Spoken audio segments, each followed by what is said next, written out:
Hmm. But what is the mark of the beast in the book of Revelation? What is it? Okay, well, it's referred to initially, it's introduced in chapter 13 of the book of Revelation, and it's introduced right at the end of the chapter. Now, up to this point in chapter 13, John has seen two beasts. The first beast comes from the sea, and it has 7 heads and 10 horns. And if you study everything that the book of Revelation has to say about this beast, it seems to point rather strongly to the line of first century Roman emperors. And then there's a second beast that comes from the land, and it has 2 horns like a lamb. And what the second beast does is it gets people to worship the first beast. And so this looks like a reference to the Roman cult of emperor worship, which was a big deal in the first century. Uh, Julius Caesar had been declared a god after his death, or demigod. His successor, Augustus, during his lifetime, was worshipped as a god in other parts of the empire besides Rome. And after his death, he and his wife Julia Livia. Julia was his daughter. He and his wife Livia were both declared gods. Then you had the Emperor Caligula, who demanded to be worshipped as the new Zeus in Rome itself during his own lifetime. And after he got killed by his own palace guard because he was such a terrible, crazy emperor, his successor Claudius was also declared a god after his reign. And then you had Nero, who wanted to be worshipped as an emperor during his reign. He declared himself kind of like the god Apollo. And there were other Roman emperors who similarly were promoting the cult of emperor worship, and they had allies elsewhere who also promoted this. So this was a big deal in the first century, worshiping the Roman emperor rather than Jesus Christ. And that seems to be a major theme in the book of Revelation. So at the end of chapter 13, we get our two most informative verses about the mark of the beast. And John says this. He says that it, meaning the beast from the land, causes all, both small and great, both rich and poor, both slave and free, to be marked on the right hand or the forehead, so that no one can buy or sell unless he has the mark. That is the name of the beast or the number of Mhm. its name. This calls for wisdom, John says. Let the one who has understanding calculate the number of the beast, for it is the number of a man, and his number is 666.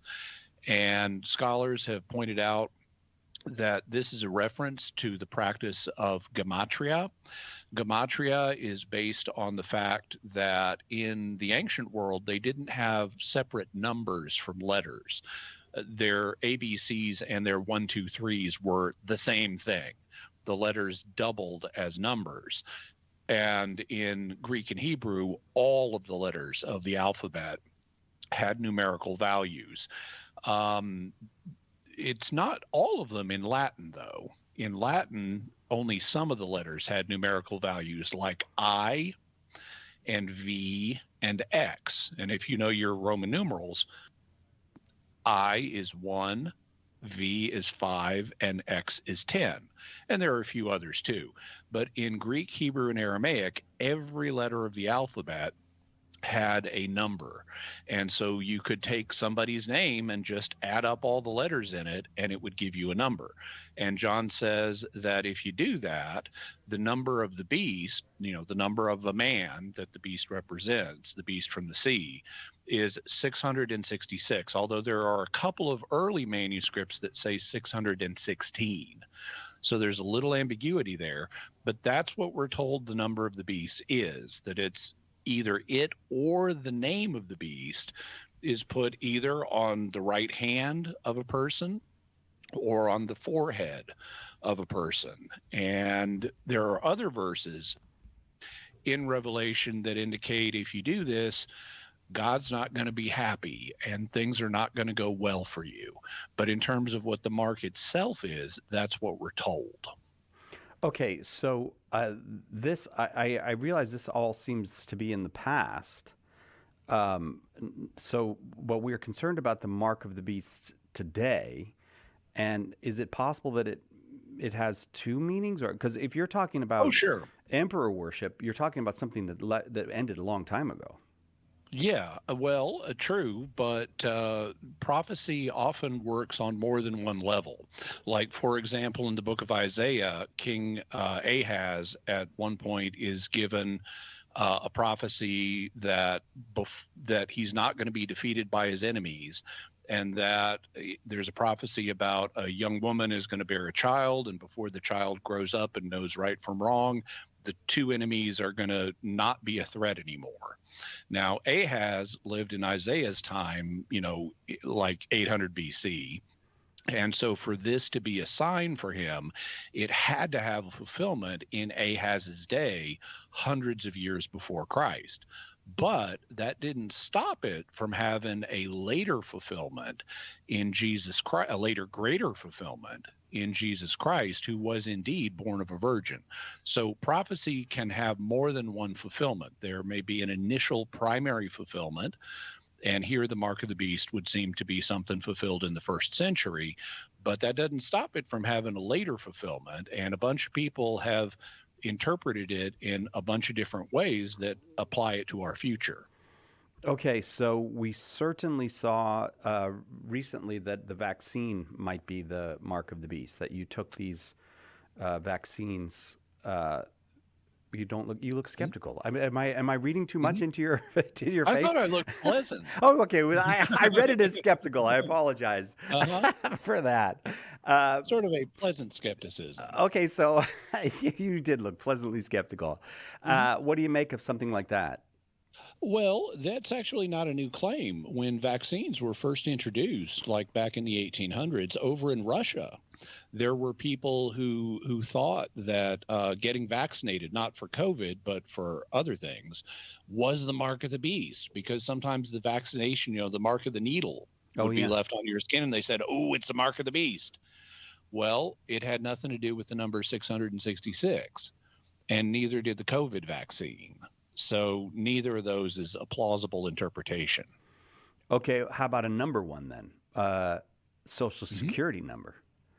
Or- Yeah, when Social Security cards were introduced, this also was something that got a lot of people excited about. Maybe this is the mark of the beast, because you got this card that you might carry around in your right hand, and you might keep your Social Security number in your memory, and so that's got to be the mark of the beast. And there were people here in America who interpreted it as Social Security numbers as the mark of the beast. The problem is the mark of the beast's number is 666. And Mhm. if you look on people's Social Security cards, it doesn't say 666. In fact, the whole point of a Social Security number is it is unique to you. Mhm. Not everybody has the same number.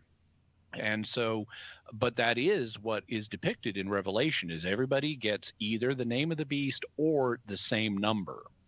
And consequently, Social Security cards are not a good candidate.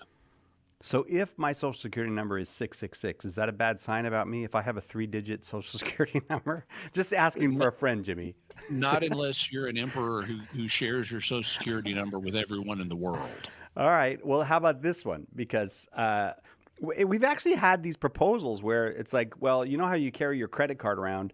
Why carry the credit card around? Why don't we just put a chip in you? Just put a chip in the hand or something. Or I don't even know where they would put it. But let's say they were going to put it in the hand. You wave it over the thing at the grocery store, you beep, and out you go. Is that the mark Mhm. of the beast? Because it's in the Well, hand. there are a couple problems there. One problem is, why would you need a chip? Because you're already carrying around something on your hand that identifies you uniquely, namely your fingerprints. Oh, yeah. So why couldn't you just have a palm scanner that determines your identity from the dermal ridges, the prints on your hand, and you can pay that way? You wouldn't need a chip. But second problem is, again, if it's going to access funds from your bank account, it's going to need a number that's unique to you. Yeah. And so everybody is not going to, even if people have identification chips put in their hands or elsewhere, it's they're going to identify you uniquely. Everybody is not going to have the same number. So, and it's certainly not going to be 666, which is a ridiculously small number anyway. I mean, the whole point of having numbers like bank account numbers or social security numbers or credit card numbers is that they are long enough that you can't just guess them. And so that's a security protection to prevent other people from getting your data or stealing your money or things like that. Mm-hmm. And so the number 666, it's only 3 digits. And so brute force attempts would reveal that as a number pretty quickly. And if it's publicly known, everyone has the number 666. You're not protecting any data or any money. So this is just a lousy interpretation as well. It's just paranoid. All right, I'm going to give you one more. I'm not feeling confident about this one, although I thought it was the strongest possibility. It doesn't. Well, you'll see why. I'm feeling less enthusiastic about it now, given what you've just said. But they are talking about implanting things in us, in our brains, like body implants. That these kind of things. So I could see something like that involving the head and the hand. What about some electronics in general? Some uninvented technology. Yeah. Mm-hmm.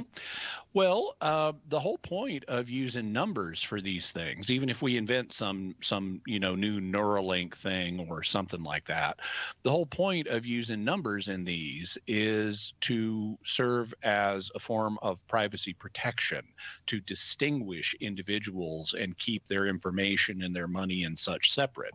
The whole point of these numbers is as privacy protections. And that's utterly defeated if everyone has the same number, especially if it's ridiculously short, like just 3 digits, and all 3 digits are the same. It's like making your password 111, Well, wait, so how did you? Oh my gosh, that's amazing, Jimmy. need to change your password, Spy. Oh yeah, all right. Yeah. Whereas the whole point of the mark of the beast, the way it's presented, is it's something everybody gets. It's something everybody is on the same page about. Yeah. And so instead of thinking about things that distinguish individuals, like credit cards and social security cards and chips and stuff like that, we need to think in the other direction. What would this mean is going to have to do with something that unites people rather than divides people. So if I go with, look, there was the original mark of the beast, and this had to do with first century things, but this prophecy may have a future fulfillment as well. What should I be on the lookout for? Well, before we get to that, I think it's helpful to understand in greater clarity exactly what this mark represented in the first century. Okay. Now, people assume it's a literal physical mark, but Revelation has lots of stuff in it that is not literal physical stuff. Yeah. I mean, for example, the beast from the sea in the first place is not a literal 7-headed 10-horned dragon that comes up from the Mediterranean Sea. That's a symbol of something different. Same thing with the beast from the land and loads of other symbols in Revelation. So we need to ask, is this a specific, concrete, physical mark to begin with? And the key to that, other than just general prophetic principles, is found in the very next verse.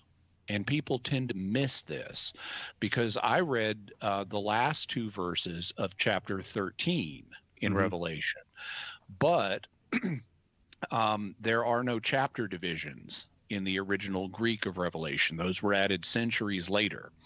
And so if you just keep reading, immediately after we read about the number 666, John says, "Then I looked, and behold, on Mount Zion stood the Lamb, and with him 144,000 who had his name and his Father's name written on their foreheads."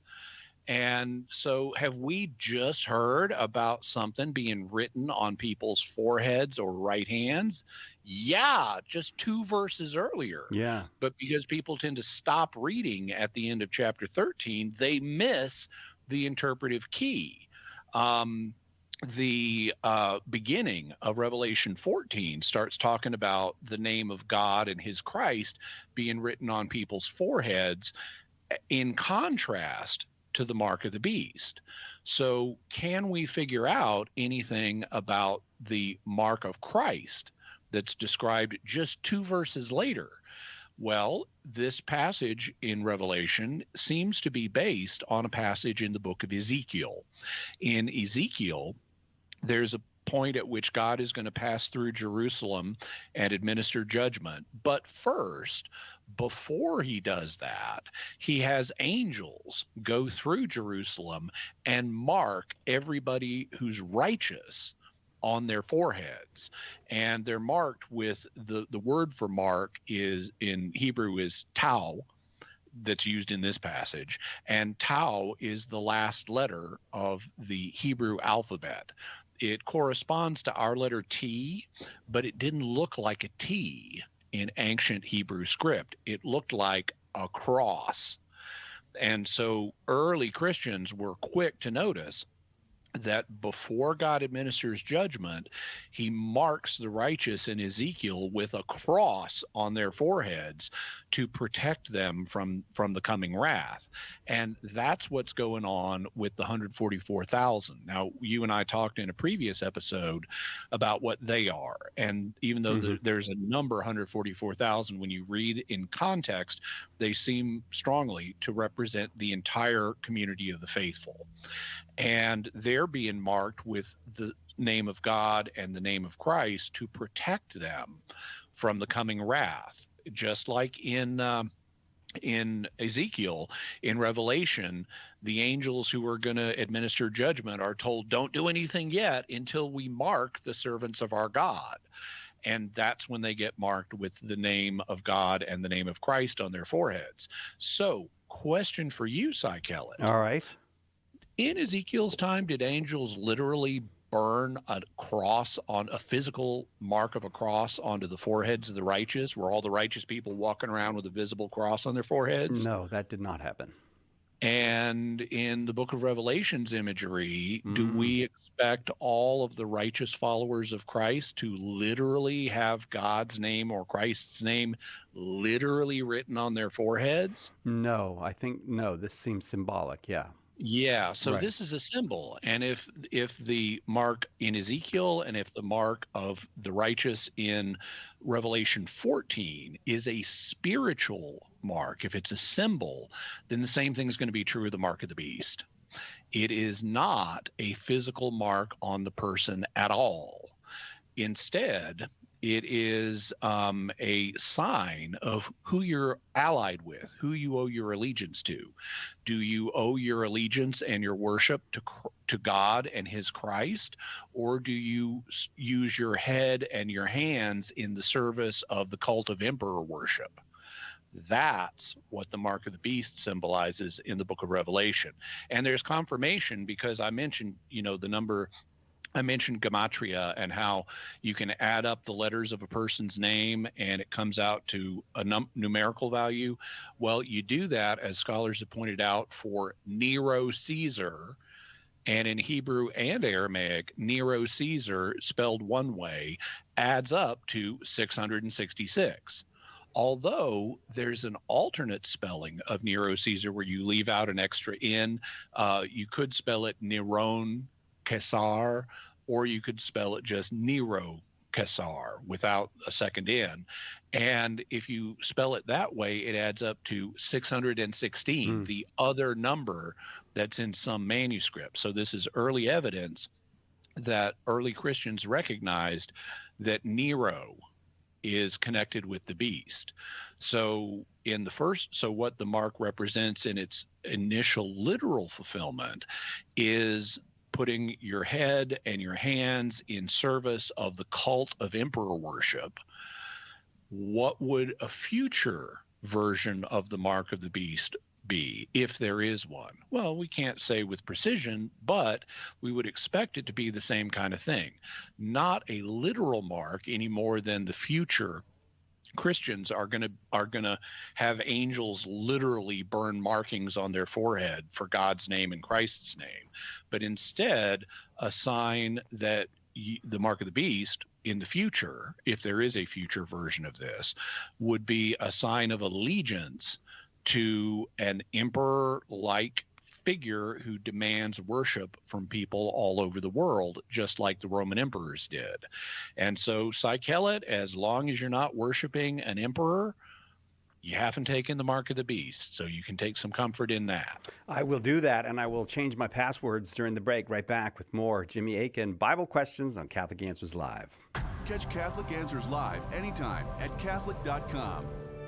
Are you a coffee drinker? If so, you can now enjoy a coffee roasted to perfection by the Carmelite monks of Wyoming. Delicious Mystic Monk coffee is roasted and prepared by monks in a hidden cloistered monastery and is available in over 25 varieties. All Mystic Monk coffees are works of perfection and labors of love. For more information on how to purchase Mystic Monk coffee, visit mysticmonkcoffee.com. That's mysticmonkcoffee.com.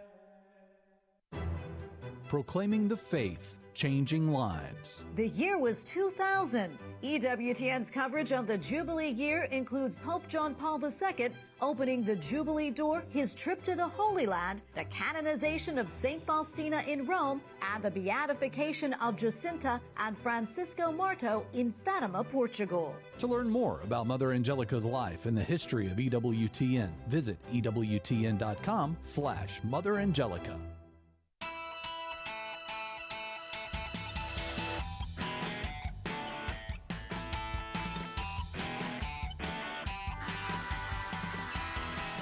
Welcome back, Catholic Answers Live. Jimmy Akin is our guest. I want to get right to our next caller because we haven't got to any callers yet. It's Bible Questions with Jimmy Akin today. Mike is in Rapid City, South Dakota, listening on 94.7 FM. Mike, welcome. Go ahead with your question for Jimmy. Hi, thank you. Yeah, I was raised Catholic. I left in the late 1970s. I became a Christian in 1986. You already were a Christian. You became a different kind of Christian. No, the Catholic Church teaches a different Jesus. The Catholic Jesus doesn't fulfill 1 John 1:9 or Hebrews 10:12 through 14. Okay, Mike, we're going to Mike, hang on just a second. Mike, hang on. Mike, hang on. Mike, hang on just a second.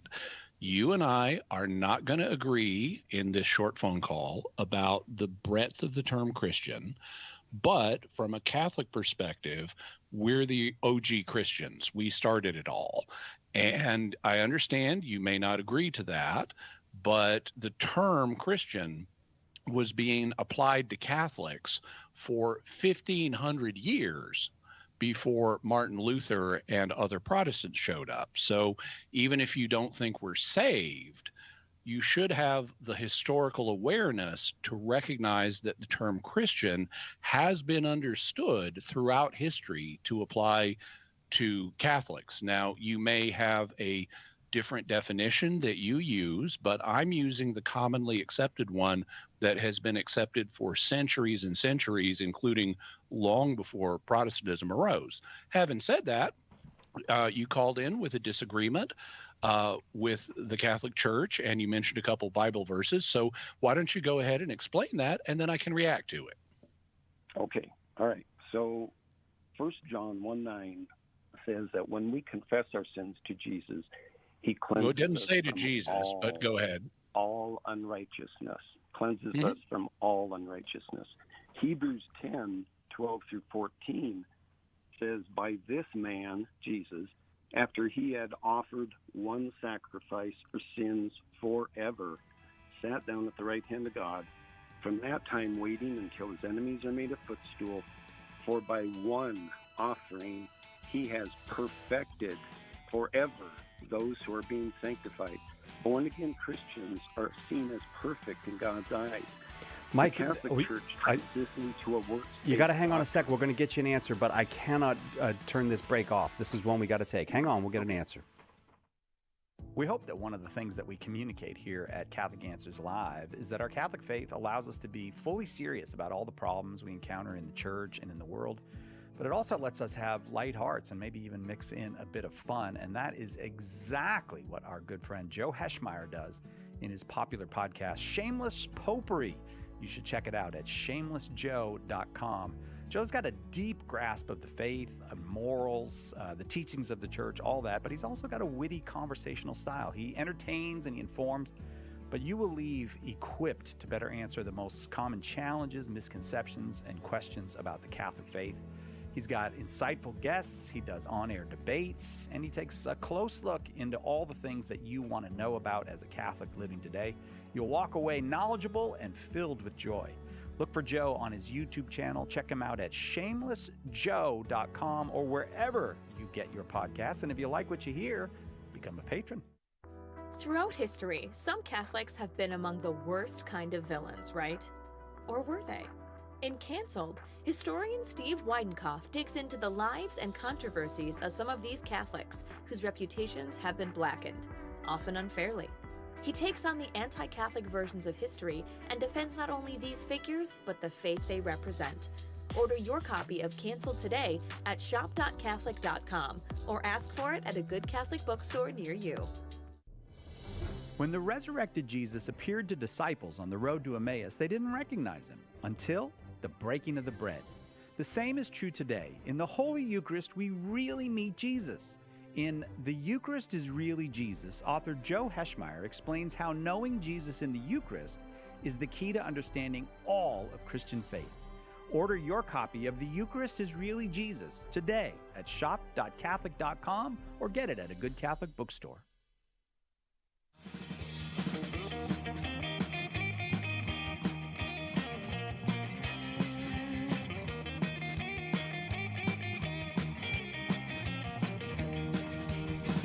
Welcome back, Catholic Answers Live.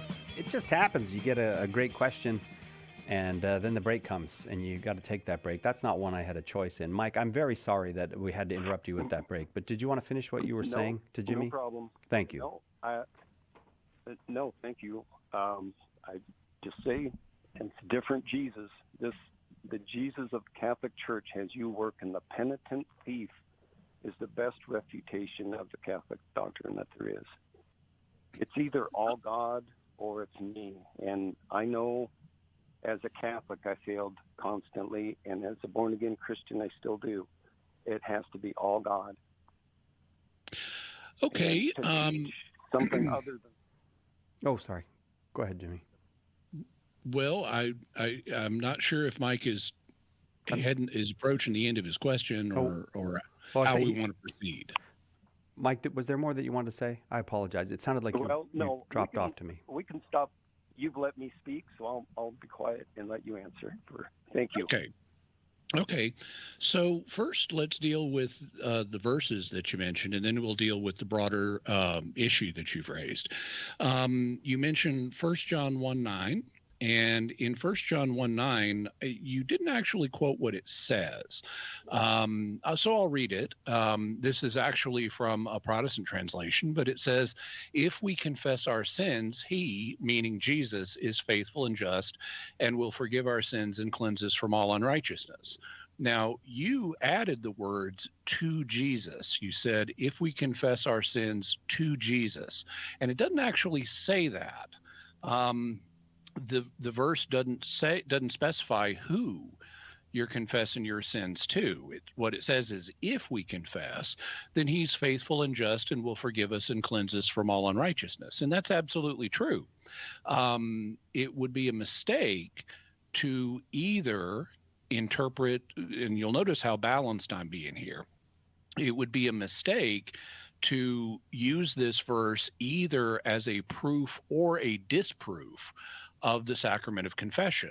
It would be a mistake to say, well, this means if we confess our sins to Jesus and Jesus only, this will happen, thus excluding the idea of the sacrament. But it would also be a mistake, like some Protestants might say, but it would also be a mistake for a Catholic to use the verse as a proof text for confession and say, hey, it mentions confession, it must be talking about the sacrament of confession.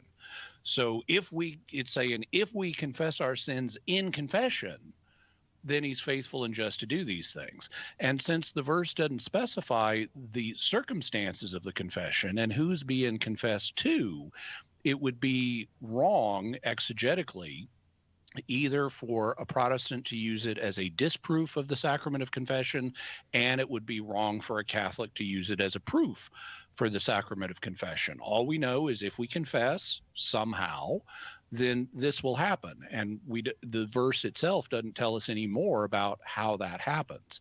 So this verse doesn't support one side over the other. And so I'm not going to seize it as a proof text for a Catholic understanding. And I would encourage you to recognize that it's also not a proof text for a Protestant understanding. It's one that can be understood in more than one way. The second passage that you cited was from Hebrews. And in Hebrews, let me pull that one up real quick. In Hebrews, you're right. It says that Christ, after he had sacrificed once for sins for all times, he sat down at the right hand of God. From now on, waiting until his enemies are made a footstool for his feet. For by one offering he is perfected for all times those who are made holy. Yeah, Catholics agree to that too. That's in our Bibles too. This doesn't, we acknowledge Christ was sacrificed in a unique once for all sense on the cross. And he does not die again. He does not bleed again. His sacrifice on the cross was a once for all sacrifice, and all of the grace that's necessary for us to be perfected is provided by that sacrifice. But if you read this very book of Hebrews, it makes it clear that grace is not applied to us in such a way that it makes us perfect in all respects, all at once. Now, it is applied to us in a way that we are forgiven for all of our previous sins all at once. So, wham, you come to Christ, you get justified, all of your previous sins, they're done away with. You are completely forgiven of them. But the book of Hebrews itself has a prominent theme of growth in holiness. And, Hebrews says, for example, God scourges every son that he receives, and or disciplines every son he receives.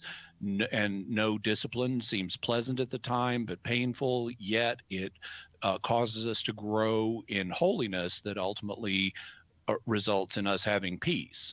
So we have some growing to do.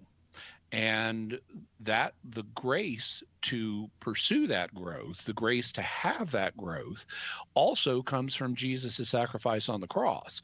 But it's not applied to us in a once-for-all fashion. We grow in the Christian life as we cooperate with God's grace. We have stumbles, we get back on the horse, we trust God again, and he helps us keep growing.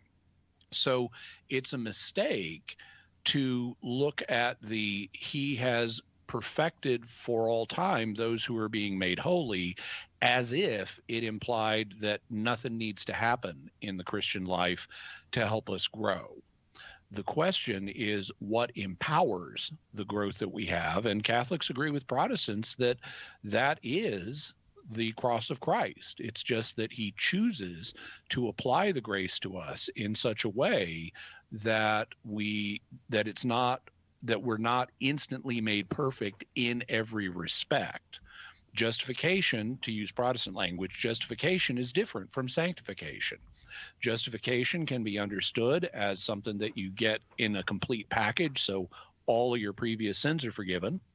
But sanctification is something that comes in pieces, and we need to cooperate with God's grace to receive it. So that's what I'd say in brief about the Bible passages you cited. But I also want to address the larger issue that you raised, because you contrasted your understanding as a Catholic with your present understanding. And you said you left the Catholic Church in the late 70s. I'm not sure how old you are, but my suspicion is you were rather young, at least 45 years younger than you are now. And young people frequently are not world-class theologians. I mean, maybe if you're Thomas Aquinas, you'll be a world-class theologian as a young person, but most young people aren't. They're not super educated about their faith, no matter what church they're a part of. And I hate to say it, but I guess the good news is you've misunderstood what the Catholic Church claims. The Catholic Church does not claim that we are able to do anything to justify ourselves before God. In fact, the Council of Trent explicitly says that nothing that precedes justification, whether faith or works, merits the grace of justification. Justification is entirely a product of God's grace in our lives. And the only good works that we do, and we do good works because, Paul in Ephesians says God created us in Christ to do good works. So yeah, we do good works, but they flow from the state of justification. They don't get us in to the state of justification. And as Pope Benedict XVI himself said, Luther's phrase, faith alone, is true. I mean, he said it. It's true as long as it's understood correctly to refer to, as Paul says in Galatians 5, as long as it's understood to refer to faith working through love. That kind of faith is something that justifies, and that faith is itself a gift from God. It doesn't come from us. So actually, I think that you have not fully understood the Catholic position, and the Catholic position on these matters is actually in harmony with at least what you've articulated here on the show today. I've written about this before. I wrote a whole big book on it, but that's probably too much. But I also wrote a 20 Answers, Faith and Works booklet and a Words of Eternal Life booklet. And I would suggest, Cy Kellett, why don't we send those to Mike so that he can check it out and have a chance to reflect on it at more length. Mike, what you have to do if you'd like those is just give us an address, and we'll be happy to send them off there to South Dakota. Very grateful for the opportunity. I'm sorry that for the occasional interruptions. I don't think I was a very good host in that regard, but I very much appreciate your call, and we would love to send you those two books, 20 Answers, Faith and Works, and The Words of Eternal Life, True Happiness, and Where to Find It, both by Jimmy Akin. I have to take the break. Right back with more Bible questions for Jimmy on Catholic Answers Live. This is Archbishop Paul Coakley, the Archdiocese of Oklahoma City, and you're listening to Catholic Answers Live. Who was the first Catholic in your family? Were they evangelized by a friend, a coworker, a stranger? Did you ever think that you could be that person that God uses to save a soul, and that soul could save their family, their grandchildren, and generations to come? At St. Paul Street Evangelization, a Catholic nonprofit, we train, equip, and mobilize Catholic disciples to do the urgent work of evangelization. Catholic Answers is supported in part by St. Paul Street Evangelization, streetevangelization.com. The most original Catholic content is on EWTN Radio. Apparently, our Christianity demands humility. It demands compassion, demands that you love and pray for your enemy. And we don't like that too much either. Mother Angelica Live Classics, every morning, 2 Eastern, on EWTN Radio.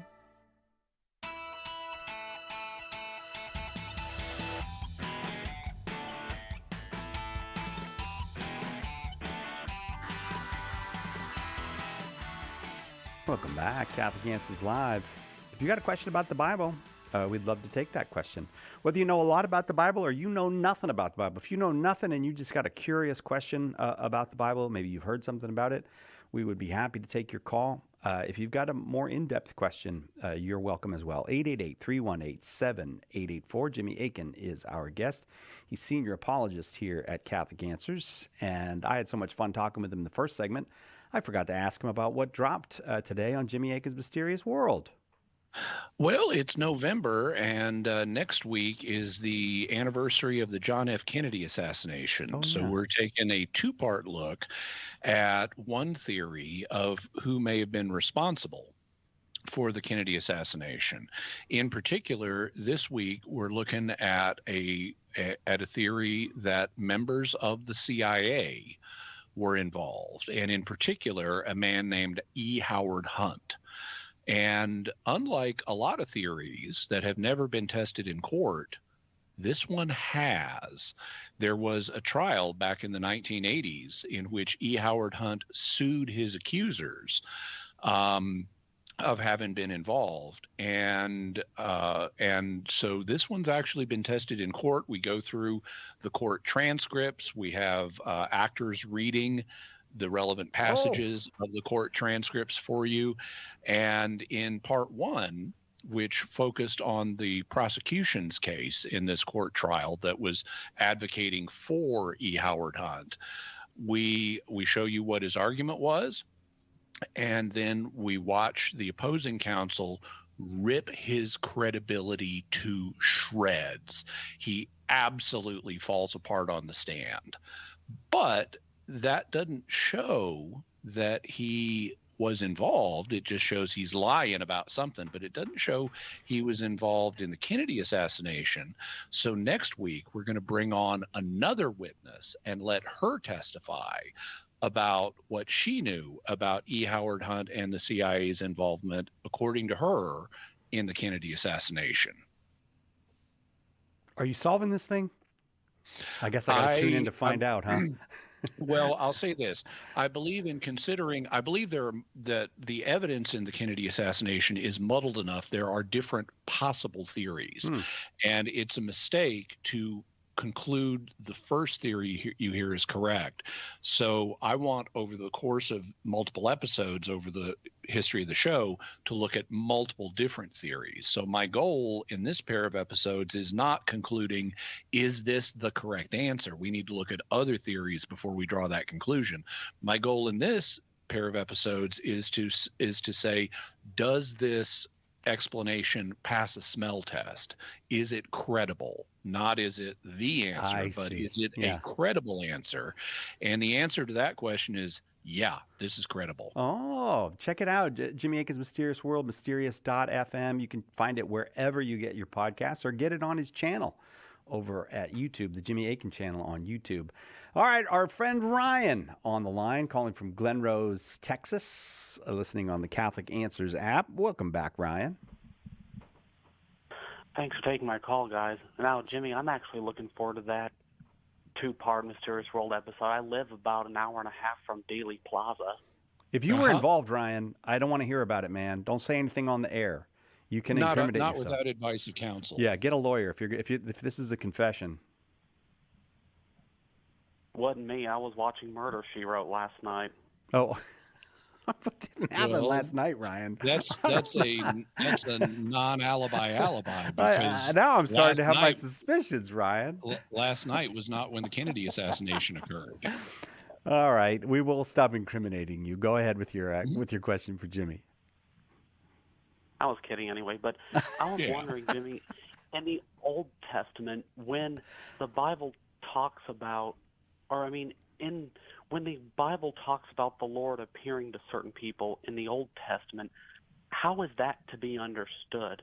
Is the recipient seeing God the Father, the pre-incarnate Jesus, or the Holy Spirit?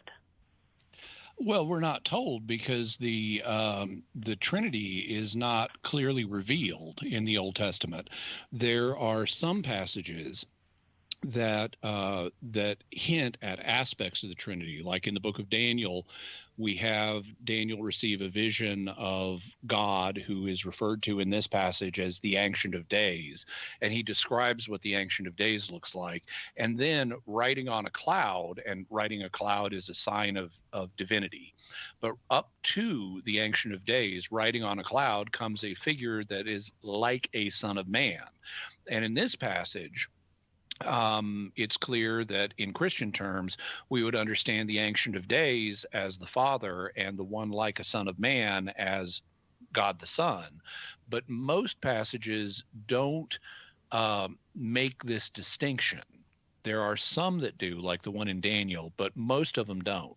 However, in both the Old Testament and the New Testament, the general identification of the term God is for the Father. That's why the Ancient of Days, that's clearly God, but it's also clearly God the Father. And that's the case in the large majority of passages. Not in all of them, but usually when the New Testament is quoting the Old Testament about God, it's understanding God as the Father.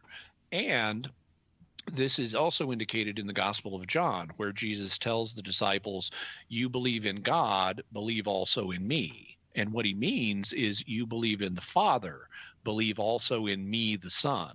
So usually the term God in the Old Testament and in the New Testament is understood as a reference to the Father. Not in all cases, but usually. It's also possible that in some cases, when God appears to someone, it might be a trinitophany. It might be an appearance of all three persons in the form of a single individual, but that's even harder to identify. If push comes to shove and you have to make a choice, then the probable choice would be in any given passage, unless there's contrary indications that in a particular passage it's the Father who is appearing. Okay.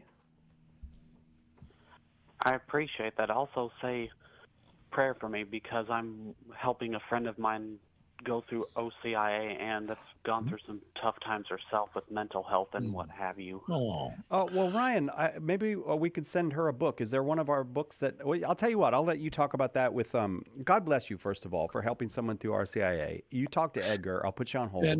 And we'll encourage the listeners to pray for her and for all in similar situations. Very much so. Ryan, thank you. Thank you very much. We're going to head to Oklahoma now. Bill is in Oklahoma. It's your Bible questions for Jimmy Akin. Go ahead, Bill. Hey, I thought Edgar was hosting. Are you disappointed? Should I call back another day? Or? No, Bill, you must just be unstuck in time. Edgar hosted yesterday. Well, I know that, and I thought he was hosting today. Well, that's okay. I'll go with the second stringer. Bill's just being mean to me. Bill's just being mean to me. No, it's good to have you back, son. I'm just teasing. All right, thank you, Bill. But Edgar did do a great job while you were gone. Well, thanks. Good. Well, enough teasing and complimenting. What's your question, Bill?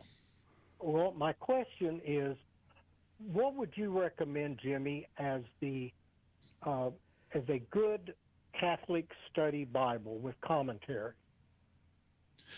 Well, so I'm a little out of my bailiwick because I don't really use study Bibles. I go straight to biblical commentaries. But I have some familiarity. But it depends on what you're looking for.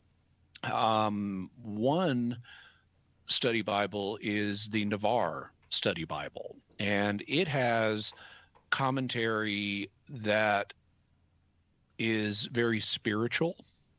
And if you're looking for spiritual commentary, that's the one I would recommend. But I'm not as interested in spiritual commentary as what does this passage mean? I'm more interested in exegetical commentary. And one that I can recommend, I haven't read it in detail, but one that I can recommend would be the Ignatius Catholic Study Bible. It has more exegetically oriented commentary rather than spiritually oriented commentary. But there are, lots of others. Those are two that are Catholic, and if you insist on a Catholic one, well, I'd recommend one of those depending on what your interests are. But there are loads of study Bibles, like there's, for example, there's a Life Application Study Bible that tries to make texts practically useful to people today. And that's kind of in the spiritual direction, but it's not quite the same thing. it's also a Protestant study Bible. And there are lots of others. Frankly, if you have a good knowledge of the Catholic faith and can spot things that are inconsistent with the Catholic faith, I think it's beneficial to read a range of different viewpoints and not restrict oneself to only reading, things that are published by a Catholic publisher. That's why I go to commentaries, and I don't really care what the religious perspective is of the person writing the commentary. If he says something or she says something that's inconsistent with the Catholic faith, my spider sense is going to go off and I'll be alert to that point. But I want to learn from what else the person says, no matter what their personal beliefs are. So if you have a good grasp on your Catholic faith, I would say don't limit yourself to just Catholic publications. But if you choose to limit yourself to Catholic publications, I would recommend either the Navarre Study Bible or the Ignatius Study Bible. In particular, I'd recommend the latter if you're like me and you're interested in more what does this passage mean type stuff. Bill, I hope it was helpful to you. I'm going to try to get one more person on before we have to go for the hour. Let's go to Gil in Long Island, New York. Hi, Gil. You got a question for Jimmy? Yes, and I enjoyed the book, The Words of Eternal Life by Jimmy Akin. Oh, great. Thank you. In Ephesians 4:29, it says, "Let no corrupt communication proceed forth from your mouth, but that which is good of use to edify, that it may minister grace unto the hearers." I was wondering if Jimmy Akin could try to expound on that verse. Well, I think it's fairly straightforward. Now, you read from a different translation than that I'm not familiar with. I'll read it in another translation. Okay. I'll read it in another translation that's more modern, that reflects more modern scholarship. But it says in the English Standard Version, "Let no corrupting talk come out of your mouths, but only such as is good for building up, as fits the occasion, that it may give grace to those who hear."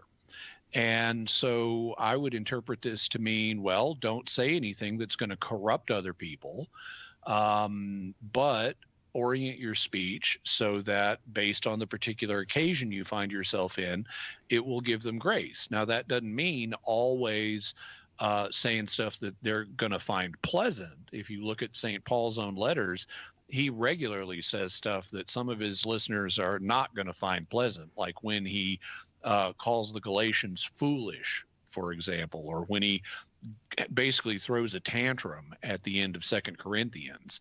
So sometimes, but he is trying to give grace to people. So sometimes giving grace doesn't mean being pleasant, but you shouldn't, according to St. Paul, say things that are going to corrupt other people, like tempt them to sin or tempt them to be uncharitable towards others, for no reason and stuff like that. So that's a basic application of the verse. I'd say it means do good and avoid evil in your speech.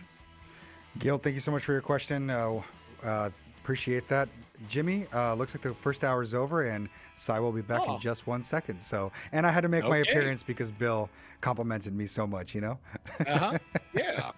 All right. Nice to switch things up unexpectedly. Absolutely. That's right. All right. When we come back, it's going to be another hour with Jimmy on Bible questions. So if you have your Bible question, go ahead and give us a call, 888-318-7884. I'll do it one more time, nice and slow, 888-318-7884.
say that.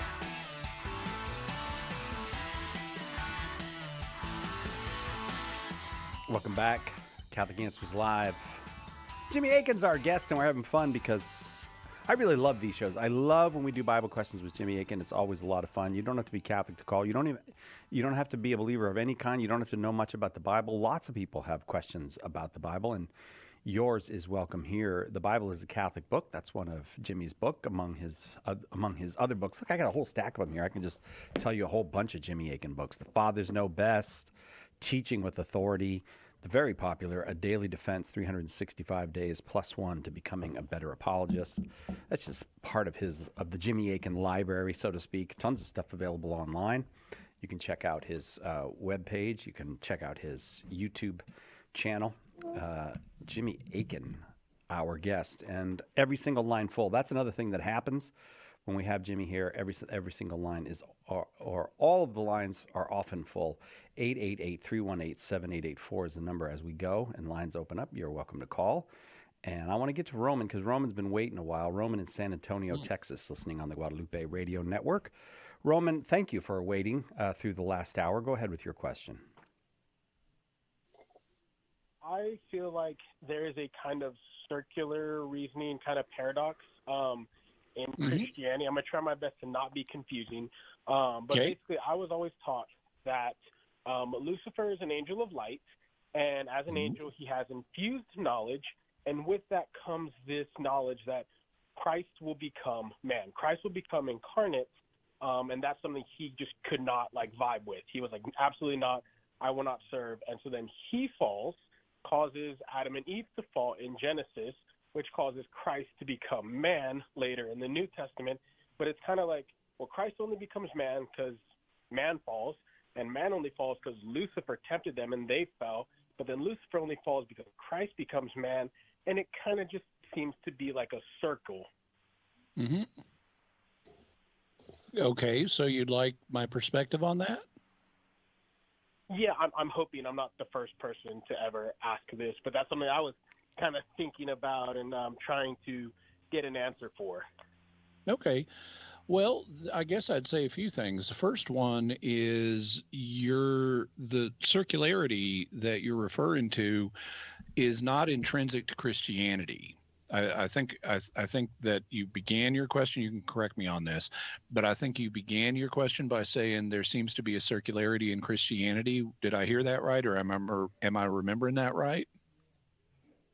That was pretty correct. Like this specific example, yes. Yeah. Well, it's not intrinsic to Christianity.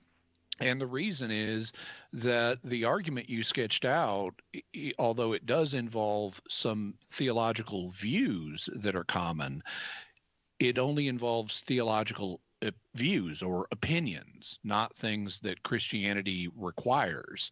And so, like the idea that the reason the devil fell is because he learned Jesus was going to become man.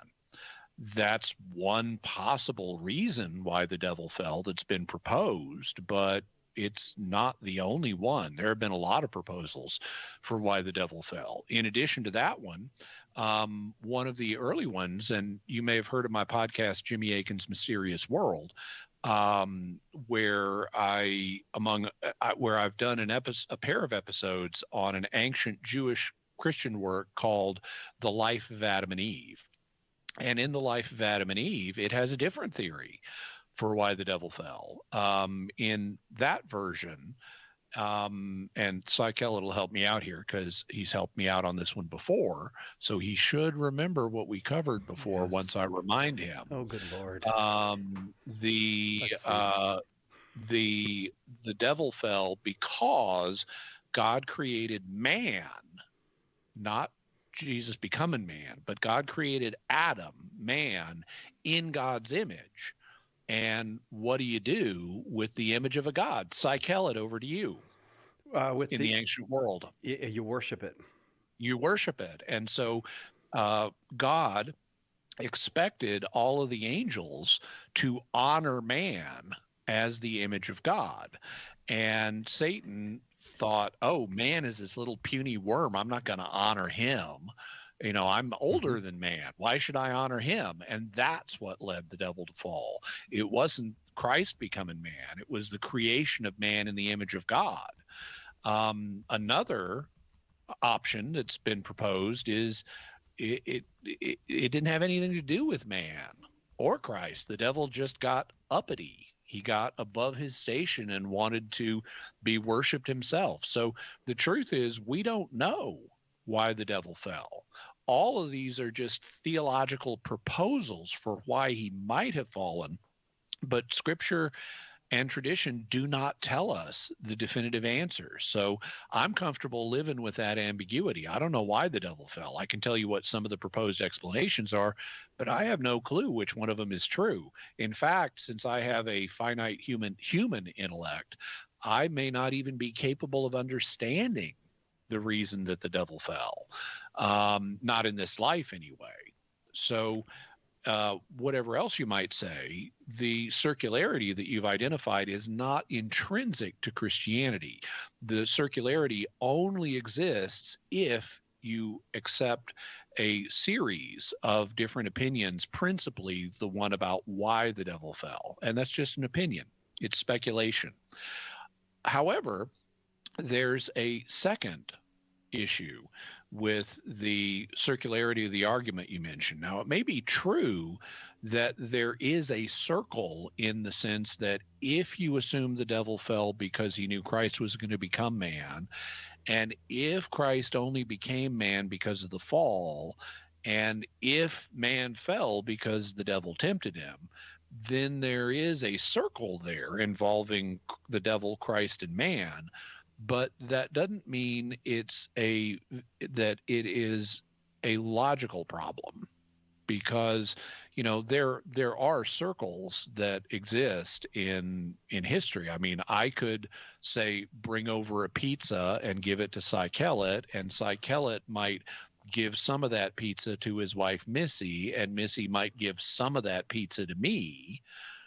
But even though we've got a circle involving me, Cy Kellett, and Missy, that's not a logical problem. And in the same way, the circle that you proposed wouldn't be a logical problem either. One way of illustrating that is by pointing to a theory that was proposed by Blessed John Duns Scotus. He was a medieval theologian. He lived a little bit after the time of St. Thomas Aquinas, and he proposed that Christ would have become human, would have incarnated as man, even if man had never fallen. And so the idea that you'll notice that in the circle that I sketched, where I said, and because I was trying to nudge it in the direction of a circle that would actually have a problem, is if Christ became man only because of man's fall, well, then you would have something more of a circle. But John Duns Scotus's opinion is respected. It's not the official teaching of the church, so it's just a theological opinion too. But his opinion that Christ would have become man even if man had not fallen illustrates that the circle you're talking about doesn't involve a logical contradiction. Because on John Duns Scotus's theory, the devil may have just learned Christ is going to become man, and I'm not down with that. And he rebelled and fell. And then kind of on the side, he corrupted man, and man fell too. But even if he hadn't done that, the causal logic would still work. If man had never fallen, then if the devil learned Christ is going to incarnate as man, and that causes the devil to fall, well, there's no logical contradiction here. So I would say that the circularity, number one, is not intrinsic to Christianity because it's based on theological opinion rather than things that the Christian faith actually requires. And even if you make the assumption that those opinions are true, it still doesn't generate a logical contradiction, because not every circle involves a logical contradiction. And if John Duns Scotus is correct, then the devil could have fallen because God had determined Christ was going to become man whether or not man fell. So that's what I'd have to say about that. Is that helpful, Roman?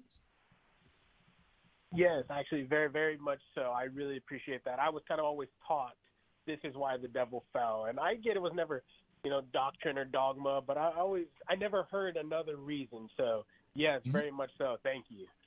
Sure thing. Roman, God bless you. Thanks for starting us off this hour. That'll bring us right to the break. We'll be right back with more of your Bible questions for Jimmy Akin on Catholic Answers Live. Miss a show? Make sure to catch up by downloading the podcast, available online at Catholic.com. Underwriting for Catholic Answers Live is provided by Magnificat. Published monthly, Magnificat features texts of daily Mass, prayers, articles, meditations, art commentaries, and more, in step with the liturgical rhythm of the Church, on the web at magnificat.com. St. Carlo Acutis shared a dream in which Sister Lucia appeared to him, saying the first Saturday devotion could change the destiny of the world. The Blue Army of Our Lady of Fatima invites you to practice this devotion. Join a First Saturday virtual pilgrimage beginning December 6th. Experience spiritual meditations while traveling virtually through Portugal and Spain to 12 sacred sites tied to the Fatima story. Track your journey with a passport and stamps. Visit bluearmy.com and select First Saturday Pilgrimage to learn more. Sponsored by Our Lady's Blue Army. Underwriting for Catholic Answers Live is provided by Real Estate for Life. Real Estate for Life connects homebuyers and sellers to real estate agents while supporting pro-life organizations. On the web at realestateforlife.org.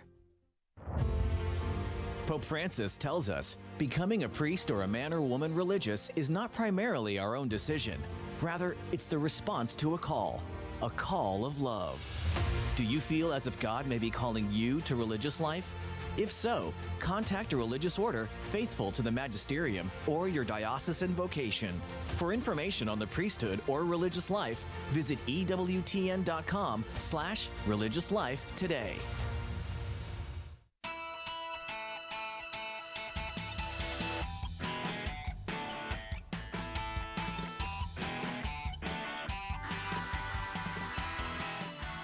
Jimmy Akin, our guests on Catholic Answers Live. Jimmy Akin Podcast is Jimmy's other podcast. And you're like, wait a second, I've heard Jimmy on this podcast. Yeah, Jimmy does a lot of visiting on podcasts and helping people on their podcasts. But the other Jimmy Akin podcast is called, wait for it, the Jimmy Akin Podcast. And you can get that wherever you get your podcasts. So you can get it at Jimmy Akin's channel. What dropped on Monday on the Jimmy Akin Podcast? This last Monday, I released a debate that I had on Joe Schmid's channel. He wanted to know if I would debate a skeptical philosopher named James Fodor about the question of whether Jesus rose from the dead. And so we had a cordial discussion. We both presented opening statements, and then we basically cross-examined each other for the rest of the 2-hour debate. And it's very interesting. Fodor takes a different approach to arguing that Jesus did not rise from the dead than many people do, and I took a different approach than many people do in defending that the fact that Jesus rose from the dead. And I always leave the evaluation of debates to others, but I can say that many people in the comments section after watching the video thought I was calm and logical, and many people thought that James Fodor was less calm and more a little more rattled, because he had configured his arguments for one set of responses and I used different ones. But that was the opinion of some. You can watch it or listen to it and make your own evaluations. Jimmy Akin Podcast, check it out wherever you get your podcasts, or at his YouTube channel, the Jimmy Akin channel on YouTube. Our next caller was Bible questions for Jimmy this hour. Sarah is in Pooler, Georgia, watching on YouTube. Glad to have you here, Sarah. Go ahead with your question. Oh my gosh, can y'all hear me? Oh my gosh, so clearly. You are like the best caller today, Sarah. You're so clear. I'm so excited to talk to you and Jimmy Akin. And this is awesome. Well, it's awesome for us too. Go ahead. Oh my goodness. So, my question is about the second letter of John. In the first line, it talks about the elect lady. And a BYU researcher has said he figured out who this lady is. And, Okay. I pulled out my Ignatius Catholic Study Bible, and I looked in there, and it says in there that the elect lady is probably a church in Asia or something. And wasn't it Scott Hahn who worked on that Bible? He was one of the people involved. Yes, he wasn't the only one, but yes. I'm wondering if somebody needs to tell him it needs to be revised already, because this guy says he knows who it is. Well, just because a professor at a university says they've determined something doesn't prove that they're right. And so I wouldn't knowing just what you've said so far, I don't have any evidence that would support a revision. I skipped over myself. I'm so excited. He's saying it's Electa, an early Christian woman who Clement of Alexandria said was a Babylonian woman. And he said it because he retranslated the Greek. And I guess I'm just confused because he said that scribes misscrobe it. And I'm pretty sure us OG Christians we're the scribes. Uh-huh. And okay, so that's his argument? Pretty much. And that he translated it to be this woman named Electa. Okay, well, first off, compliments on that Old English past tense back formation of from the noun scribe as scrobe. Nice. That's really impressive. English has lost the Old English middle vowel shift. So people today tend to just tack ed onto the end of a word, instead of saying the past, so that the past tense of cook is cooked. But in older English, we, instead of tacking on ed, what we did was change the vowel in the middle, which is why run in the past tense is ran, and why swim in the past tense is swam, and things like that. So taking scribe, instead of making that scribed, making it scrobe, high points. Nice. I appreciate your knowledge of ancient English morphology. Having said that, I would have to see this guy's argument. So I understand the claim that he's apparently made, that there was a woman named Eclecta whose name has been mistranslated as the elect lady or the chosen lady. But that doesn't prove he's right. I'd have to see evidence for that. The idea that you could translate this as a proper name, Eclecta, is not new. Scholars have been aware of that for ever. I mean, the Greek word eklektos just means chosen or elect, and eklekta is the feminine form of chosen or elect. So if there were people in the ancient world who were named Eclecta, well, that's an option. And I've read biblical commentaries where the author, mentions this as a possibility, that it could be a proper name. But most scholars have concluded that that's not the case, which is why it's not translated as a proper name in typical Bibles. Almost every Bible, in fact, every Bible I'm aware of, I'd have to do research to see if this bears out, but every Bible I'm aware of at the moment translates it as like the chosen lady or the elect lady or something like that. And this is because there is more than one passage in the New Testament that seems to refer to a local church as a chosen woman.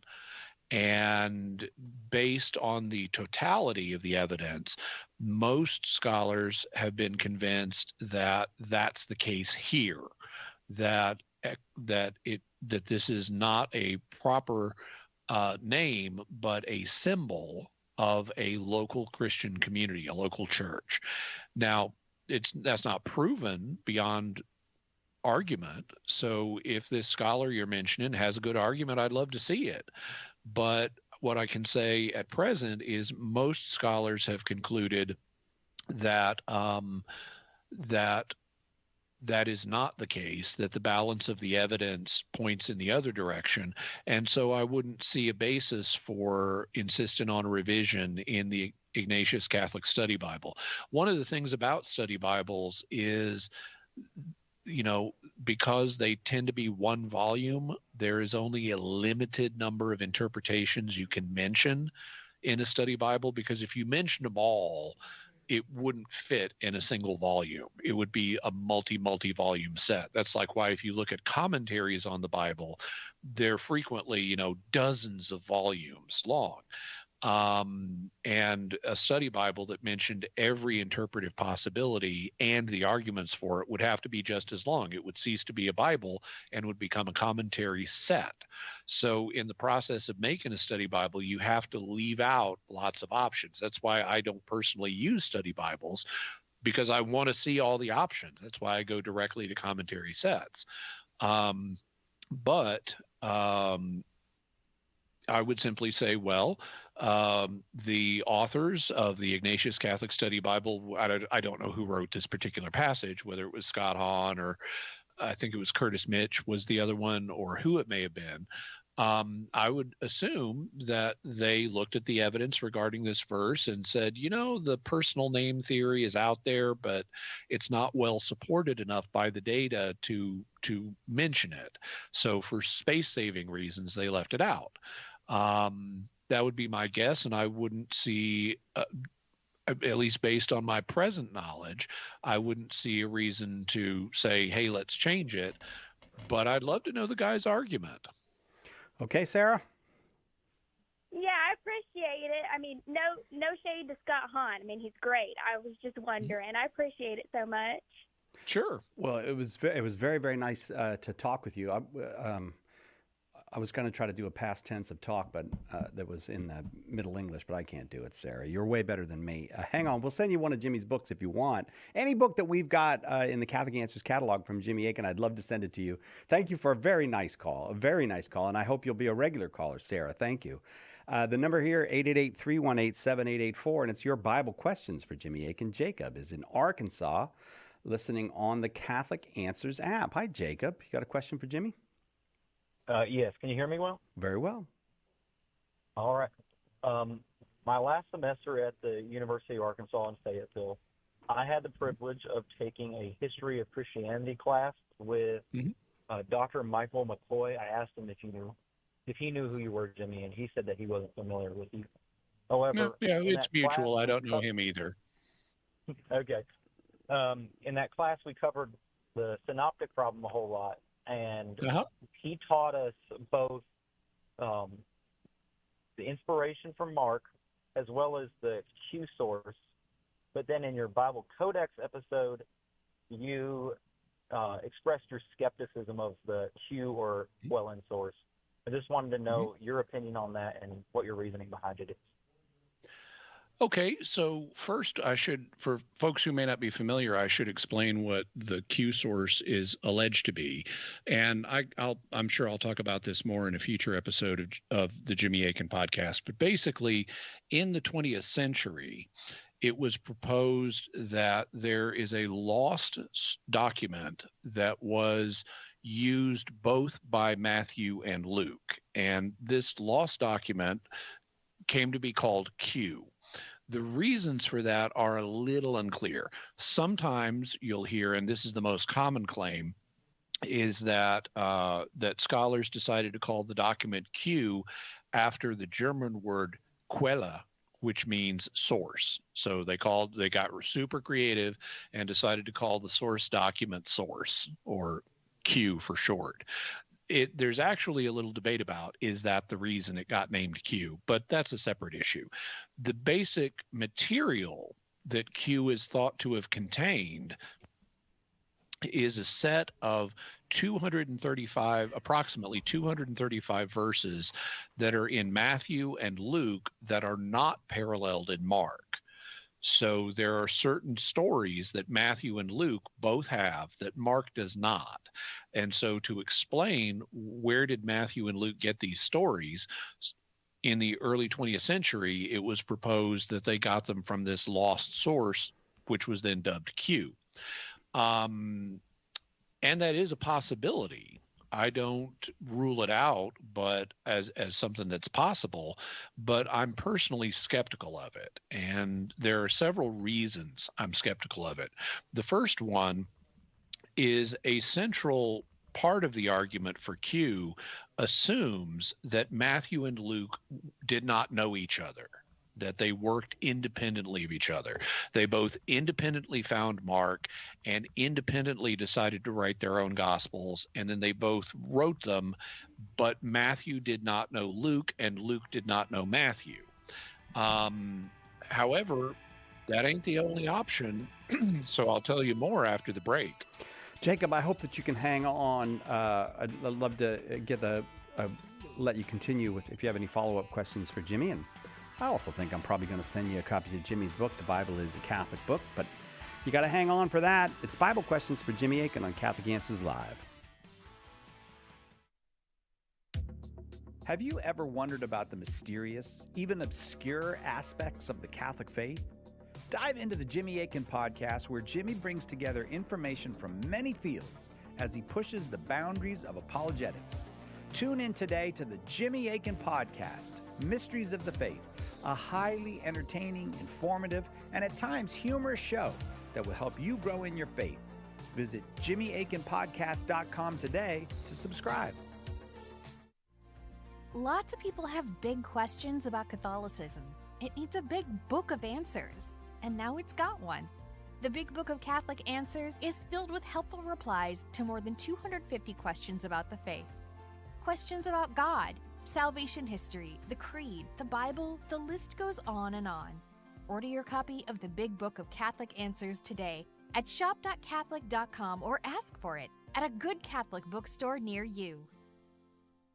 We hope that one of the things that we communicate here at Catholic Answers Live is that our Catholic faith allows us to be fully serious about all the problems we encounter in the church and in the world, but it also lets us have light hearts and maybe even mix in a bit of fun, and that is exactly what our good friend Joe Heschmeyer does in his popular podcast, Shameless Popery. You should check it out at shamelessjoe.com. Joe's got a deep grasp of the faith, morals, the teachings of the church, all that, but he's also got a witty conversational style. He entertains and he informs, but you will leave equipped to better answer the most common challenges, misconceptions, and questions about the Catholic faith. He's got insightful guests, he does on-air debates, and he takes a close look into all the things that you want to know about as a Catholic living today. You'll walk away knowledgeable and filled with joy. Look for Joe on his YouTube channel. Check him out at shamelessjoe.com or wherever you get your podcasts. And if you like what you hear, become a patron.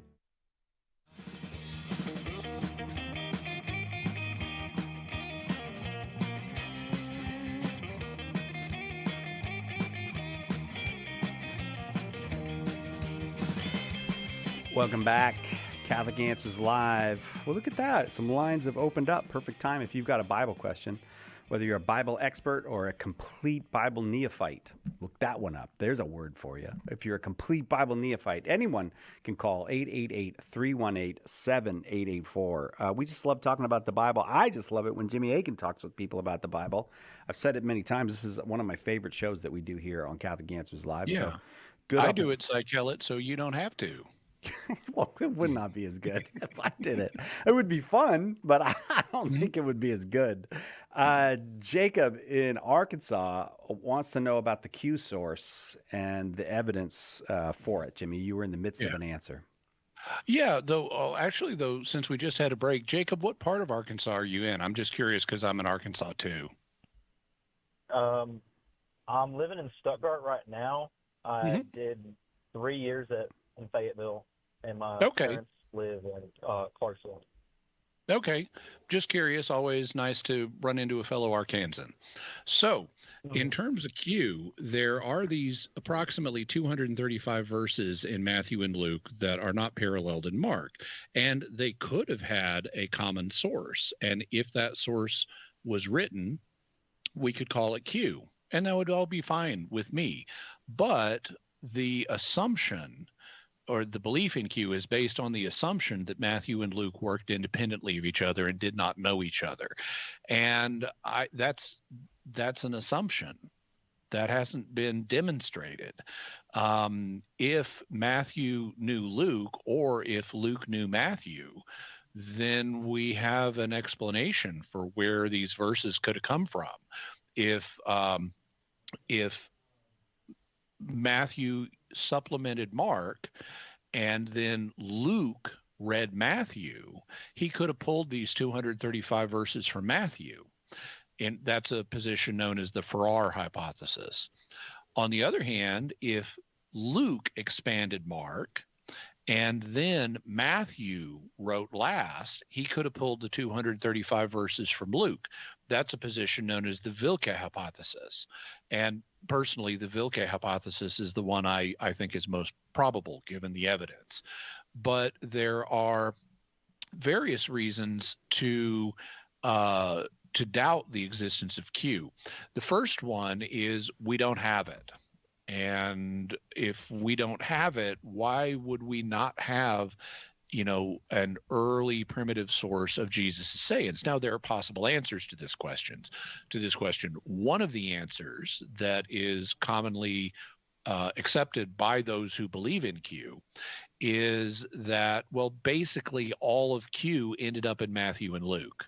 That those 235 verses, that essentially is Q. I mean, maybe there were a few little extra verses, but basically all of Q got incorporated into Matthew and Luke. So there was no reason to keep copying Q independently because it was all already there. So that's one possible explanation for Q. But we don't have any references to Q. We have references to various gospels that we don't have, but we can't identify any of them with confidence as Q. So it's a very speculative source. That's one factor that needs to be considered.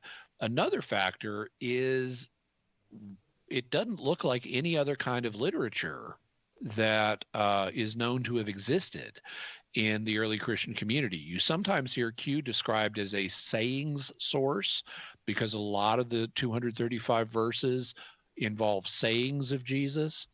And then in the I forget if it was the late 19th or the early 20th century, we found the Gospel of Thomas, which just is a sayings collection.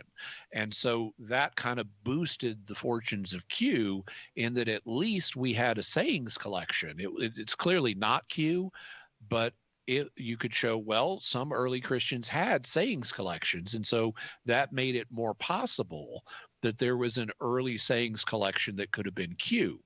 The problem is when you actually look at the 235 verses, it isn't just a sayings collection.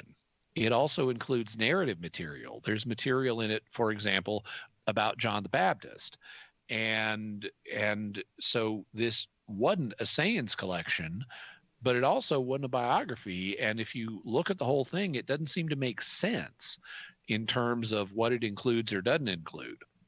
It doesn't fit into a known genre, like here's a biography of Jesus, that's what a gospel is, or here's a collection of the teachings of Jesus, like Thomas purports to be.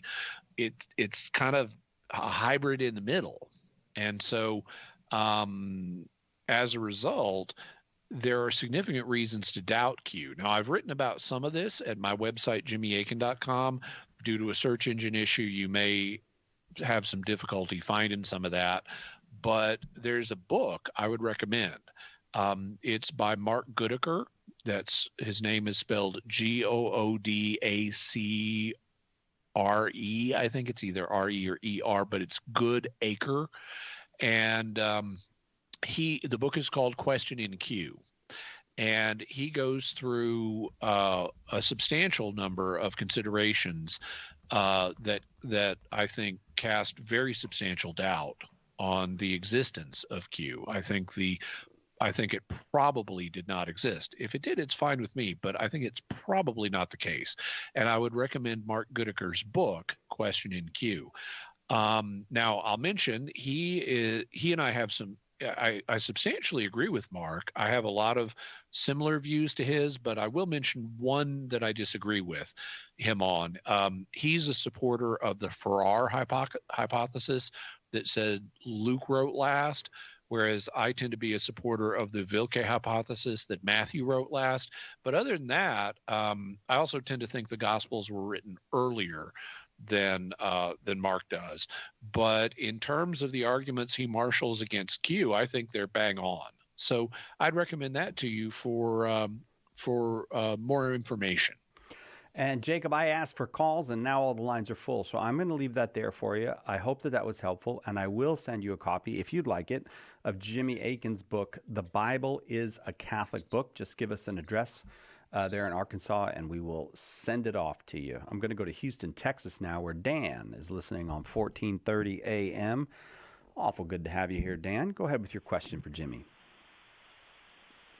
Good evening, gentlemen. I'm going to make this quick, and then I'm going to hang up and listen to the reply on the radio. Okay, Dan. I am curious. I've got family members and other people that have told me, well, how could God be God? Because the ancient Israelites, the Hebrews, were told to wipe out these people, the Philistines or Amorites, Hittites or whoever. And, Elijah killed all the prophets of Baal, and the Israelites were commanded to kill every man, woman, and child, and even the livestock and the animals and such. It's like, well, how could God be God if he's going to order that kind of merciless killing? And I see that as being a prefigurement, and I think it's a bit of a stretch, and that's what I'd like you to comment on, if it's too big a stretch, that as a Christian, a lot of what we see in the Old Testament is prefigurements of the Christian life, if you will, the Red Sea and baptism and all that. So what I'm wondering is it a bit of a stretch to think of God commanding the ancient Hebrews to wipe out an entire pagan population, according to the words of the Old Testament, to wipe out an entire pagan population, kind of compared to, well, the sin that is in your life, you need to wipe out that sin completely. Have nothing to do with it. Every vestige of sin needs to be exterminated from your life. Can be holy as your Father in heaven is holy. Now, I'm wondering, is that a bit of a stretch to see that as a prefigurement of the Christian life in that sense? I'm going to hang up and listen to your reply on the radio. Thanks. Okay. So it whether or not it's a stretch, in your words, depends on how you take the question. If you mean, can you see in these passages in the Old Testament a spiritual message that Christians need to have nothing to do with sin and need to wipe out sin from their lives? Well, that's not a stretch at all. In fact, there were church fathers who looked at these passages and interpreted them in exactly that way, that these passages teach us Christians a spiritual message that we need to wipe out sin and get rid of it. However, that only addresses this, what's called the spiritual sense of the text. The spiritual sense of the text goes beyond what's known as the literal sense of the text. The literal sense of the text is what the human author was trying to communicate to his audience. And it's limited by the knowledge that the human author has of his subject matter. The spiritual sense is broader, though, because it doesn't depend on the human author's knowledge. It depends on God's knowledge, and God is omniscient. So he knows everything. He knows that in the future there are going to be these people called Christians, and he can have the human author structure the text in a way that will be meaningful to future Christians, even though the human author writing before the time of Christ would not have been aware of these added messages that are part of the spiritual sense of the text. So can you take the spiritual sense of the text in the way you mentioned, Dan? Absolutely. Christians can get that as a spiritual message from the text, but it doesn't answer the question of what's the literal meaning of the text. What did it literally mean in the original time when it was written. What was the human author trying to communicate to his audience? And there, the proposal that you made would be a stretch, because it is unlikely that the human author didn't envision some kind of killing going on. So what do the passages mean? Well, there are different interpretations of them, but they basically fall into two categories. The first category says these passages are absolutely literal in the sense that, yes, God commanded them to kill all of these people. And it was okay to do that because God is the author of life. So it's up to him. I mean, everything we have, including life, is a gift from God. So it's up to God to determine how much of that gift we get. And it's up to God to determine what are the circumstances in which our life ends. I mean, everyone's life is going to end sometime. And so it's up to God to make that determination. And if he determines that that these people need to be killed at this time, well, then that's okay. God can make that decision. So that's one interpretation, or one category of interpretations. And that one has historically been common. St. Thomas Aquinas, for example, would have supported that. But not everyone, especially in recent times, has found that convincing. And so some scholars have taken another look at these texts and they've proposed another interpretation. The other interpretation says these passages are not meant to be taken literally. If you look at them, they're all written long after the time they're describing. They're not like contemporary accounts. They're written centuries later, talking about an earlier period when the Israelites were threatened by paganism. And they're hyperbolic, because that means they exaggerate to make a point. I mean, it'll say things like, God said, completely wipe these people out. And then the text will say, and they completely wiped them out. And then a little bit later, the text will mention, oh, some of these people were still alive. Even though literally it said they got completely wiped out earlier, it's clear they really weren't completely wiped out earlier. So it looks like the text is using hyperbole. Like when we say, this football team slaughtered this other football team, we don't mean that literally. They didn't literally kill everybody in the other football team. And in the same way, when you have, it's like, yeah, the Israelites slaughtered the Amalekites, it doesn't mean they literally did so. So given that they use these texts use hyperbole, and that they were written long after the events that they describe, it's quite possible, and this is actually similar to what you proposed, Dan, it's quite possible that they were teaching a message. It's just a little bit different. It's not that Christians need to eliminate sin from their lives and have nothing to do with it. It's that the ancient Israelites needed to eliminate paganism from their lives and have nothing to do with paganism. And that's which is a subspecies of sin. But that's, according to this second school of thought, essentially what these passages are trying to communicate. That you Israelites, you need to have nothing to do with sin and just wipe it out of your lives. And it doesn't literally mean kill all pagans. So those are a couple of schools of thought on how these passages can be taken.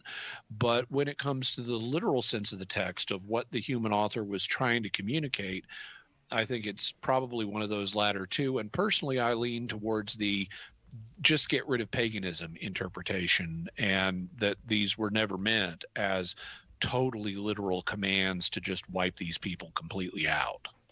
And I am going to leave it there. I hope that answer was helpful to you, but we have to take a break. Right back with more Bible questions for Jimmy Akin on Catholic Answers Live. There's only one Catholic Answers Live. The Catechism defines evangelization as the proclamation of Christ and his gospel by word and the testimony of life. But what does that look like in real life? It looks like St. Paul street evangelists out in the public square sharing the good news. We're a Catholic nonprofit that starts conversations by handing out free sacramentals. Then we employ our method of listen, befriend, proclaim, and invite. Catholic Answers is supported in part by St. Paul Street Evangelization. Visit streetevangelization.com to learn more. One of the reasons we should go to Mass is because it is the food of the saints that we receive. And for the saints, they understood rightly that the time after Holy Communion, that those moments are the most precious moments of our lives. The Holy Sacrifice of the Mass, live from the EWTN Chapel, every morning, 8 Eastern, on EWTN Radio and Television.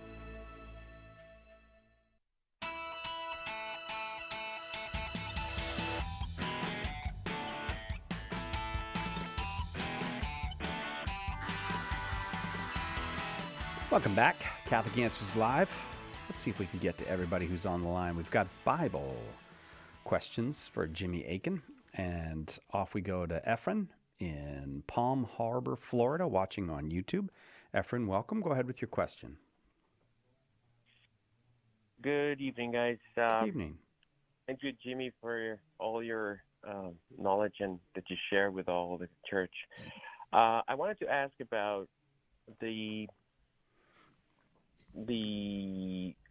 Targum Neofiti, which is a translation in Aramaic for the Pentateuch. How credible is it? What's your opinion, and what does the church say about it? And what is the difference between that and what we have currently in the 5 first books of the Bible? Thank you. Okay, well, first let's do the easy question. What does the church teach about it? Nothing. The church does not have teachings on particular manuscripts of parts of the Bible, whether they're in Aramaic like the Targum, or whether they're in some other language. The church leaves all of that manuscript analysis to scholars.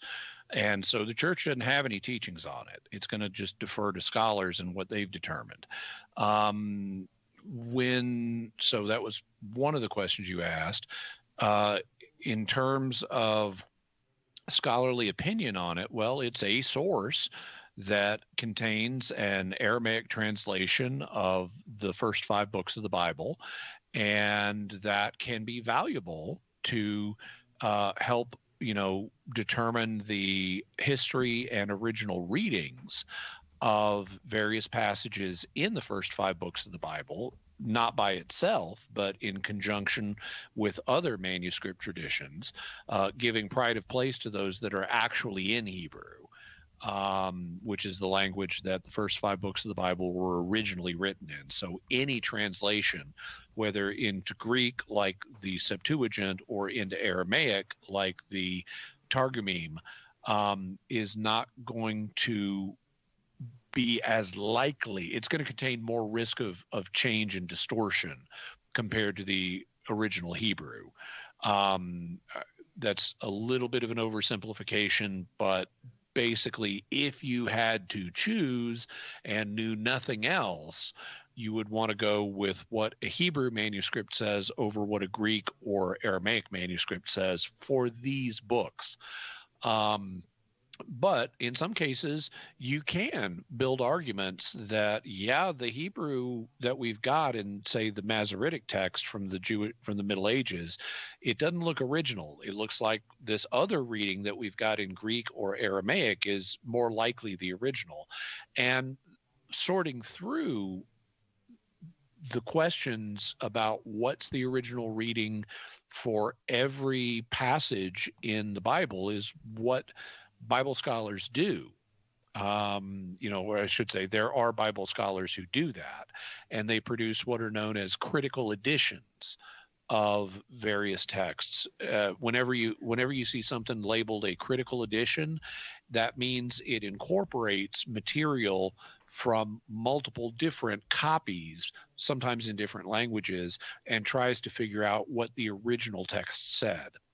So that's what a critical edition is. And there are critical editions of both the Old and the New Testament. Now, these critical editions are based on scholarly opinion. They're not infallible. but and they're revised from time to time based on new discoveries and new arguments. But they are, in general, the best versions of the original text that scholars have been able to recover.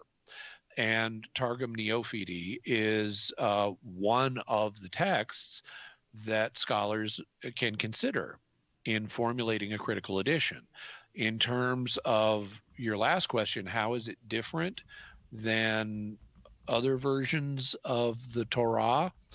And I assume by that you would mean that are found in a modern, Hebrew Bible or in the Masoretic text or something like that. That's a question I would frankly have to go research, because any time you translate a text from one language into another, there's going to be a lot of places where the translation is debatable. And there will be manuscript variants, and in a work the size of the Torah, the first 5 books of the Bible, there will be lots of little bitty differences. Now, these differences will not in the main affect anything substantial, but there are going to be a lot of them, and I can't easily summarize what they would be. I'd have to go and do research to try to pin them all down, because frankly, I tend to, just like the church, I tend to defer to the scholars who have reconstructed the critical editions, and I normally don't have reason to dig back into the reasoning for why did they go with this reading rather than this other reading. Sometimes I do that, but that kind of scholarship is not my thing. I tend to focus on what does this text mean, and I only dig into, is this the original reading, if there's a special reason to. That's very helpful. Thank you. All right. Thank you. I'm going to keep going, Ephraim, because I want to try to get as many on as I can before we have to let Jimmy go and let me go. And Keith is in Northern Virginia. Keith, go ahead. I'll even let your people go. Let my people go, Jimmy. That's my prayer. All right. Go ahead, Keith, with your question. Not yet. Okay. No, not yet. Jimmy, thanks for taking my call. Grew up Lutheran, went to Concordia Lutheran Seminary for a few years. And I'm talking about Matthew 16:18 and the Peter being the rock. And we were always taught that the words used was when Christ said, "Upon this I will build my church." The word "this" versus the word "you." I will build my church. So we were always taught that the word "this" was referring to the fact of Peter's faith and understanding that was revealed to him, by God. Kind of basically, God opens his eyes to the actual fulfillment of Christ being who he really is. And so I'm curious how the word "upon this" versus "upon you, Peter, I will build my church." Does that make sense? Well, yeah, I have the sense of what you're asking, but and I don't know who taught you this, but they're doing surgery on the text, and what they're envisioning, and we're short on time, so I'm going to have to say it really quick. So that I'm going to have to be blunt. This is a bad argument, because it would destroy what Jesus is saying here. Jesus says, "On this, you are Peter, and on this rock I will build my church." Now, it doesn't make, it would destroy what Jesus says if Jesus said, "I tell you, you are Peter, and on you, Peter, I build my church. I will build my church." That would destroy the poetry of what Jesus is saying. It would eliminate the reference to Peter as this rock on which the church is built. What Jesus is doing is he's saying, "Look, you're Peter, and on this poetic image of you as the rock, I'm going to build my church." There's a lot more to say about this, but I don't have time to say it. So what I'll suggest is go to my YouTube channel, youtube.com/Jimmy Akin, and in the search bar for my channel, not all of YouTube, type in, "Is St. Peter really the rock?" or just type in Jimmy Akin Podcast, episode 36. And that's 36, and I go through the argument showing why Peter is the rock in much more detail than I have time to right now. I'm sorry I got on so late, Keith, but in addition to what Jimmy just suggested, I'll also send you a copy of Jimmy's book, The Bible is a Catholic Book, if you'll just give us an address. Jimmy Akin, thank you for 2 great hours of Bible study. My pleasure. That'll do it for us. We'll see you next time, God willing, right here on Catholic Answers Live.